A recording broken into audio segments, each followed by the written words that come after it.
Welcome back. I'm Nicolbw, and this is my Quantum Flux tutorial.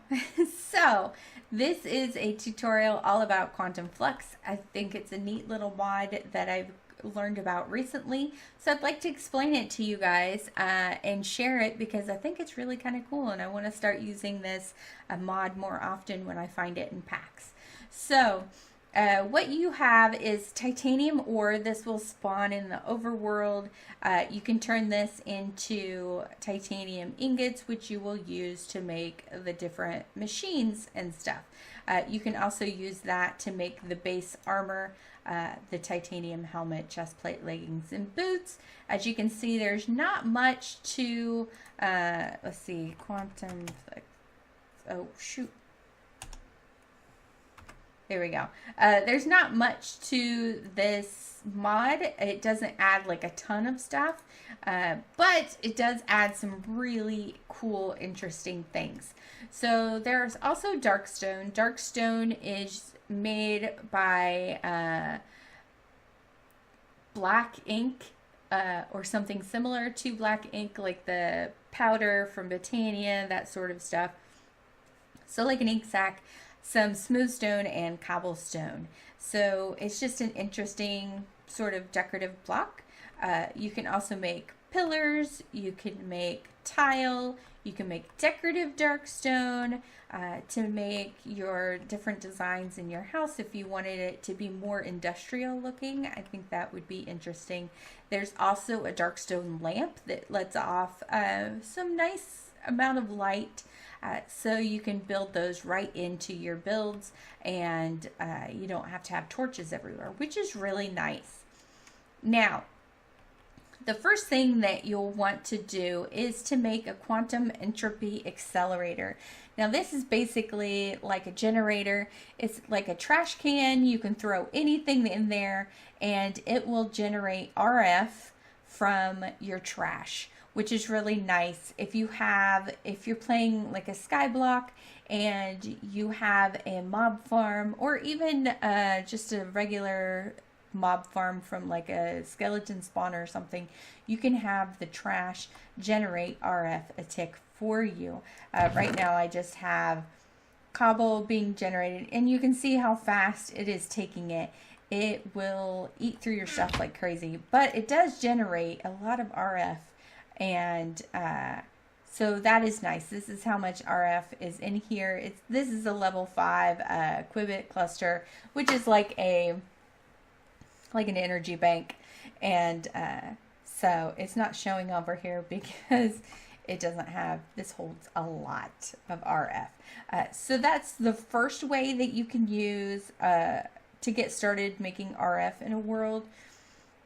There's also different levels of these qubit clusters. This is the highest tier, and this is the lowest tier. The lowest tier holds 500,000 RF, and it can transfer 1,000 RF a tick, which is pretty nice for a level 1 anything. So as you can see, it goes up, and it goes up in generous amounts, and then the level 5 transports infinite amount of RF a tick, so as fast or as slow as you produce or take out, it can do it. So that is nice right there. So these are pretty nice. The next thing we have is a storehouse. And this is kind of like a little mini AE system. I think there is a limit to how big this can be. And as you can see, things don't stack that aren't stackable.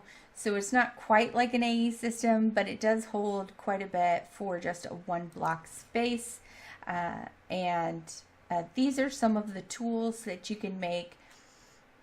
With Quantum Flux, you got an item magnet. You got an eviscerator, which does have a charge. Once it runs out of the charge, it starts damaging you, so you need to be very careful with that. But it does mine very fast. It does not do an area, like it won't do a 3x3, but it does mine pretty darn fast, even if you're flying. And then the there's a sword as well. Now, the next thing is an item fabricator. This you will need to make some of the items like the blank circuit. Oh, shoot. I gotta flash the R. Like the blank circuit or the advanced circuit to make some of the other items. So you need to, that's one of the things that you'll need to make. Now, I'm not telling recipes because you can look that up in NEI or any sort of mod that you have that you can look up recipes. The next thing is an imaginary time block. Now, this does take RF a tick, and it will, I imagine, it will speed up time because it's an imaginary time block. I think it's pretty self-explanatory. But I have this powered with an RF exciter. Think of this as like a tesseract. This is pulling energy from this over here. Now, whoever places the RF exciter, that's who it belongs to. So if somebody else on the server places an RF exciter, they cannot, it is not possible for them to take your energy. If you want your energy powering somebody else's machine, you will have to place one of these on their machine. So it is not possible for them to do that unless they place an RF exciter on your RF entangler. So just make sure nobody else places anything on your thing. So an RF entangler is the machine that will take out energy from your qubit cluster and transport it to the RF exciter. So these kind of go hand in hand from the outgoing RF. And then from there, you'll only need to place the other half on the machines that you want to power. You can even put these cross-dimensionally. So as long as they're chunk loaded, these should work anywhere in the world. So you only really need to place one of these for your outgoing power, and then you can place as many of these as you want in your Minecraft universe. And I say universe because there's different dimensions, so it's not just the overworld. Now this thing is pretty cool. This is the thing that I'm most excited about, I think, is the 0-point extractor, which is pretty darn neat. So this thing does not have a GUI. It does not, it interacts with the world. As you can see, there's purple particles being pulled in there. This thing creates RF a tick, and depending on how close it is to bedrock, to the void, it will create that much RF a tick. So at the most it can make is 256 RF a tick. We are at level 86, which means we are making 170 RF a tick. So each level up that you go, it creates one less RF a tick. So the closer to bedrock you are, so you could build a big thing for your power supply down by the bedrock and transfer it anywhere that you want with these RF exciters. So I am pretty happy about this. As you can see, we are transferring 170 RF a tick. This holds almost over 500 million RF. So, and it will transfer infinite on the qubit cluster. This does not have a GUI as well, but this can hold, what is it, 25 million RF by itself. So that's an additional 25 RF. So you can have a whole bunch of these connected to a qubit cluster. You could have this all set up really kind of interesting, and then have it, the RF exciter coming out of it. So that could power your whole world, especially in a skyblock, which would be pretty darn interesting. Now, there is armor that is pretty cool as well. It is the battle suit. Now, they do have an enchanted one, but this one has invisibility on the helmet, flight on the chest, strength on the legs, and momentum on the boots. I believe it gives you a whole bunch of different stuff. If we go into survival, you get night vision, speed 3, haste 2, strength 2, water breathing.